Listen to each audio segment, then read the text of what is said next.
welcome back. It is ranking time. I am tired and this is gonna be long. I dread the day I ever decide to rank the Puppet Master movies or the Amityville horror movies because those franchises are never ending and this is kind of never ending too. So anyway, you get how this works, so no need for chit-chatting. Let us begin ranking the Friday the 13th films from worst to best, or as I like to say, shit to less shit. In 12th place, Friday the 13th Part 8, Jason Takes Manhattan. This film was released in 1989 and is the 8th film in the franchise. Written and directed by Rob Hedden, it sees Jason Voorhees stalk a group of high school graduates on a ship en route to and later in New York City. Almost every film in this series was intended to be the last, but magically never ends up being that. I just can't defend anything about this film. This film nearly made me give up on bothering with the other films in the franchise. I had to drink just to get through it.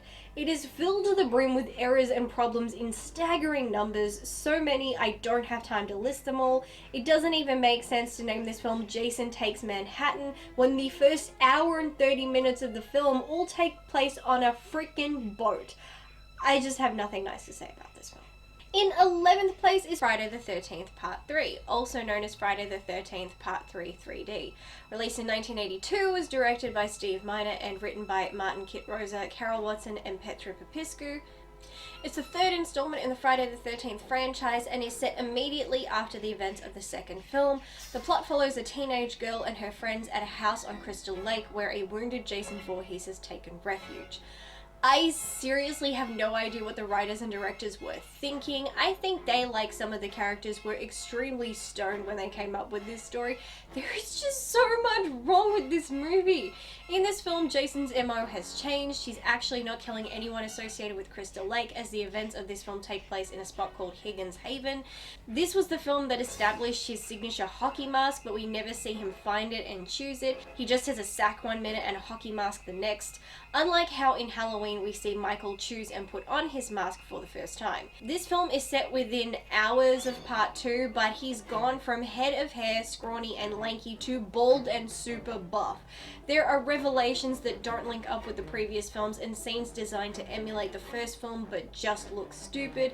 I could go on listing the problems, but safe to say this film wasn't scary. In fact, I laughed several times. I can't even defend it, it's just too ridiculous. In 10th place is Friday the 13th, A New Beginning, released in 1985 and directed by Danny Steinman, with a screenplay by Martin Kitrosa, David Cohen, and Danny Steinman from a story by Kitrosa and Cohen. It is the 5th film in the franchise, and in it, still haunted by his past, Tommy Jarvis, who as a child killed Jason Voorhees, good for him, wonders if the serial killer is connected to a series of brutal murders occurring in and around the secluded halfway house where he now lives. Seriously guys, if you're marathoning these films, then at this point it isn't funny anymore. It gets so pointless, it's boring. Nothing makes sense, there's no continuity, and there isn't even anything remotely scary. A New Beginning? Where? Nothing remotely new about it. I couldn't believe there was more to come after this. It's also during this film you notice the killer spends more time throwing people out of windows in these movies than stabbing them with a machete, and he needs to cut that shit out. It was getting real old and windows aren't cheap to replace. That one survivor is always left holding the bill, I'm sure. This film is more like emulating the theme of the first film, but being way off and trying to mislead the audience, but instead it just ends up as a mess. It's almost treating Jason Voorhees like a curse, like The Grudge. It's just nuts. In 9th place is Friday the 13th, The Final Chapter, released in 1984 and directed by Joseph Zito from a screenplay by Barney Cohen, with a story by Bruce Hidemi Sakau. It is the 4th installment in the Friday the 13th franchise and picks up immediately after the 3rd film. In it, a presumed dead Jason Voorhees is brought to the morgue where he spontaneously revives and escapes. He then returns to Crystal Lake to continue his killing spree, targeting a family and group of neighboring teenagers. Once again, we have a film called The Final Chapter, when that's not remotely the case. I really wish franchises would stop doing this. I won't stop complaining about it either. The final chapter left me speechless. It doesn't even try to redeem itself. It bombs and just keeps bombing. I don't know what they were thinking by this point, but it was sad and painful to watch. You may think I'm being harsh, but it's been 3 years and I still can't bring myself to go near these films again. I just can't do it. Only a couple of times have the films attempted to create a logical reason for Jason's resurrection, and some made sense and others just been insanely elaborate, but at least they tried. This film doesn't even try. It's just a random case of dead 1 minute alive, the next we never know why. In 8th place is Friday the 13th, Part 7, The New Blood, released in 1988 and directed by John Carl Buechler, however you pronounce that, I don't know, and written by Manuel Fidello and Daryl Haney. It is the 7th installment in the Friday the 13th franchise. In this film, a psychokinetic teenage girl inadvertently unleashes Jason from his grave in Crystal Lake, where she and her friends are staying. They should have just called this film Jason vs. Carrie, because when it gets down to it, that's exactly what it is. It's so strange for the series to suddenly involve the supernatural. It feels very distracting to change the tone of the films and include a character with supernatural abilities, but it was nice to have them at least attempt to create an explanation for Jason's return, even if it's bizarre. To the credit of these films, they are super good at curing insomnia. In 7th place is Friday the 13th, Part 6, Jason Lives, released in 1986 and written and directed by Tom McLaughlin. It is the 6th installment in the Friday the 13th franchise, and in it Tommy Jarvis goes to the graveyard to get rid of Jason Voorhees' body once and for all, but inadvertently brings him back to life instead. The newly revived killer once again seeks revenge, and Tommy may be the only one who can defeat him. As if. I felt that Jason Lives was a mild step up from the 5th film, which was a new beginning. The best thing about this film is the Alice Cooper soundtrack, which I never get tired of. In the previous film, they stated Jason Voorhees was cremated, and yet in this film, he is happily rotting in a coffin. These writers don't even try to stick to the story, and that really bugs me. Plus, why you gotta steal from Frankenstein? Reanimated by lightning? Dude, that's Frankenstein's thing. Mary Shelley, the good doctor, and his monster will sue your ass. If they weren't dead or figments of the imagination, that is. It was during this film that the series went in a supernatural direction, which I don't like. For me, turning these killers into super or meta-humans makes them less scary and impactful to me. I do, however, again appreciate them trying to create a logical, almost scientific explanation for his resurrection, but you can't have him cremated in the last film to a reanimated corpse in this one. In 6th place is Jason Goes to Hell, the final chapter. Here we go with some more names I can't fucking pronounce. Released in 1993 and directed by Adam Marcus from a screenplay by Jay Hoogley. I have no idea. And Dean Laurie from a story by Hoogley and Marcus and Laurie. Oh, I'm so fucked. It is the 9th film in the Friday the 13th franchise, and in it is up to the last remaining descendant of the Voorhees family to stop Jason before he becomes immortal and unstoppable. Okay. First of all, he already is immortal and unstoppable. It's the reason they've been able to make 9 of these films at this point. The film is indeed extremely ridiculous, yet with that said, it made more sense than the previous sequels, although it's another stupid title. Why call it Jason Goes to Hell if he doesn't go to hell until the final 3 minutes? I spent my child thinking it was a movie about Jason being tortured in hell. I'd watch that, by the way. You can't keep killing him off, yet miraculously have him alive in the next film. It's like the writers just don't care. So it's bizarre to say they're trying to stop him from becoming unstoppable when he'd been that for 13 years. But the acting is kind of good, and it's nice to get more background on Jason and his family, even if at this point nothing adds up the way it should. I do like that they finally tried to give us more details about the character.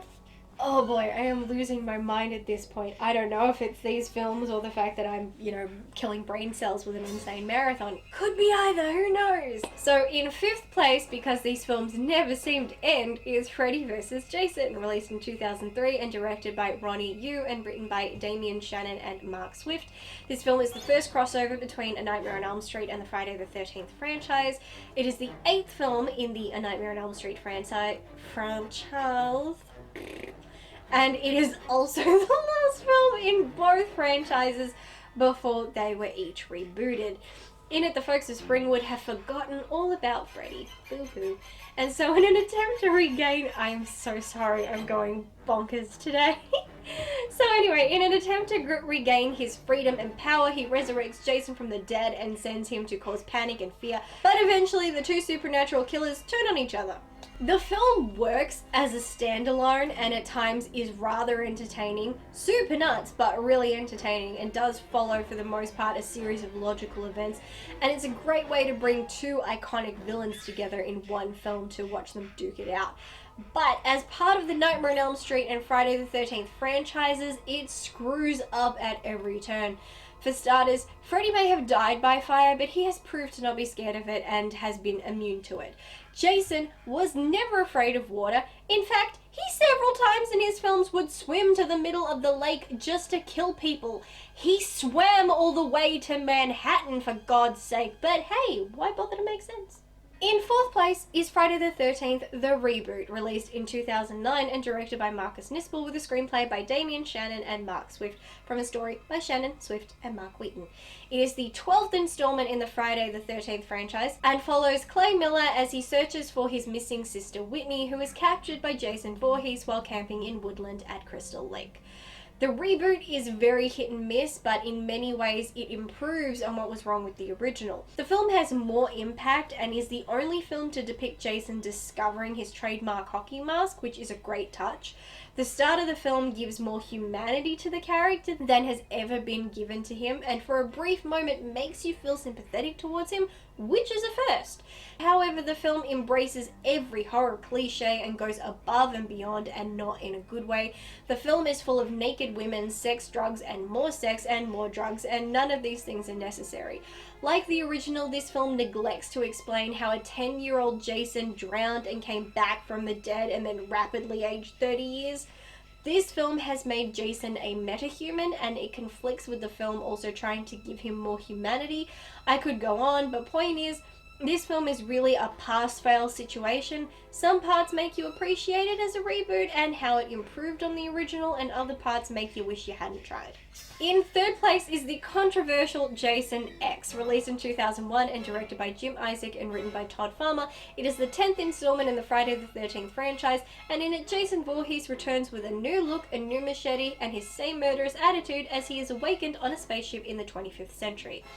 I know this is a supremely hated film, and I really don't care. This was actually the first Friday the 13th film I ever watched and was a big part of my teenage years, and I get such a kick out of it. Is it stupid? Duh! But unlike the others, it's stupid on purpose. Semi-interesting, and makes me laugh. Also, the acting is pretty good compared to the others, and instead of people running around randomly dying, these people actually get their hands dirty and actively fight to survive. Uber Jason is cool and funny. I love that you have people listing all the ways they have tried and failed to kill him, because it's true. All the other films took themselves really seriously and tried to be these awesome horror films, and they weren't. They were absurd. But this film goes, fuck it, let's go nuts. And so everyone is in on the joke, and I like that. Plus, I could watch this scene on repeat forever.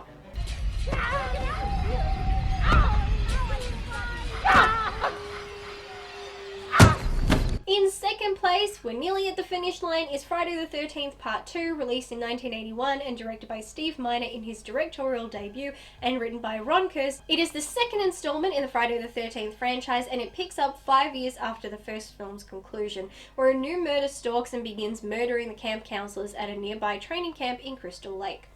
Part 2 has a quicker pace than the first film, but it is still pretty drawn out too, with only the last 20 minutes being the interesting part of the film. Now, if you refrain from asking yourself how a dead child came back to life and grew up into adulthood in just a span of 5 years, then this film makes sense. Boy sees mother killed, seeks revenge on those he feels are responsible for her death while defending his newly claimed territory. It's a decent sequel, and changing the killer to Jason was a good idea. As a killer, he makes sense. Born to a 16-year-old mentally unstable girl and 40-maybe-year-old alcoholic, deformed and raised in isolation with no one to talk to but his mother, dying at age 10, kind of, and being resurrected 21 years later to witness the death of his mother, who wouldn't become a serial killer with that kind of backstory? Jason Voorhees and his victims never had a chance. And in glorious first place, there's a trend here in my rankings, is Friday the 13th, released in 1980 and directed by Sean S. Cunningham and written by Victor Miller. It is the film that kicked off the franchise. The film tells the story of a group of teenage camp counselors who are murdered one by an unknown killer while attempting to reopen an abandoned summer camp. This is a very drawn-out horror film, and I love a slow build-up, but this film is painfully slow. It doesn't begin to get interesting until the final 20 minutes, which they did again in the sequel, but they are indeed interesting. The film is understood and all questions are answered, and all in a logical way. A grieving mother taking out her grief and revenge on camp staff because she blames them for the death of her son. Makes sense to me. It's a solid plot and a good setup, I just wish it wasn't so drawn out. The kills are all sudden and quick that they aren't scary. Also, I do find it disappointing that there is no distinct difference between the 1958 scene and the 1979 scene. However, I do find there is an almost tasteful tone to this film, unlike modern day horror films, which I find oddly appealing. Pamela Voorhees is a superior horror villain, especially compared to her son. We don't see characters like her very much anymore, and especially in those days when horror villains were and still are predominantly men. The rest of the series is a male killer. I think watching this film back in the day, no one would have expected the killer to be a middle-aged woman, and that's what makes it so brilliant. This is a woman who spent her life in very unhealthy circumstances and gave birth to a deformed child in equally unhealthy circumstances, so psychologically she is a person who could easily snap like a twig. Then one day, due to someone's selfishness and negligence, the one thing that brought joy to her life is taken from her and she goes off the deep end. There's not an element of her character and her motives I would question because it all works, and at the same time, she's a killer you have complete sympathy for. You know what she's doing is wrong, but you can understand her reasoning, which makes her a great villain, and it's that kind of quality that made the reboot pretty good considering it was a reboot. I think this is one of the rare times I've had anything nice to say about a reboot. Shocking that it was in this franchise, but then again, not hard to make improvements given what they were working with. So that is my ranking of the Friday the 13th films. Please hit the thumbs up if you like this video. It would be a big help to me. And comment down below and tell me how you would rank these films. If you are interested in finding out what other horror content I've got coming this month, then please subscribe to my channel and hit the notification bell. Thank you as always to my patrons, and until next time, happy Halloween!